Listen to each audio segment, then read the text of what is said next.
CNN's Rosa Flores is joining me now. Rosa, we're hearing from some of the family members as well. It's very difficult, and as you might imagine, it's an emotional roller coaster for them because a lot of them, first of all, in disbelief because of the news, and then they look at the manifest of the plane hoping that their loved one's name is not on that manifest, and then they realize that the name is actually on the manifest. That's the case for a couple in their 60s. Here's what they had to say.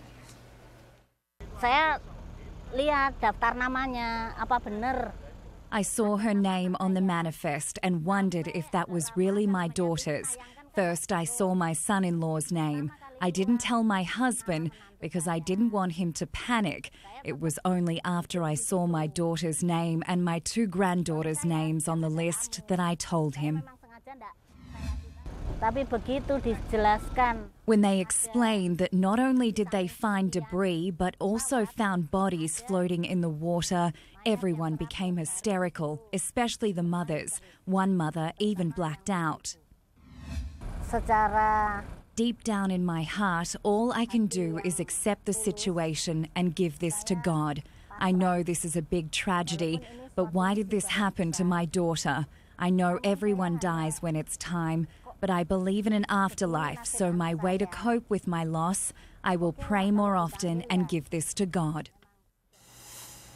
And sometimes the easiest question is the most difficult to answer, and that is why. I also want to tell you about a little girl, her name Michelle Ardy, and I want to show you some pictures that she snapped before that plane took off. Now, the context of this is just heart-wrenching. So she's on this flight with her entire family, her two other siblings, and her parents. She snaps a few photos before the plane takes off, and she Snapchats them to a friend. That's how CNN gained access to them. One of those photos, it's a shot of the plane's wing, and it says, "Bye, Sarabaya." The other photograph is of her sister sitting right next to her. And of course, now this entire family grieving that this little girl's entire family was on this flight. I talked to their principal, and she tells me that it's a really tough time for this entire community, Anna, because there's just so many members of this one nation that were on board this flight.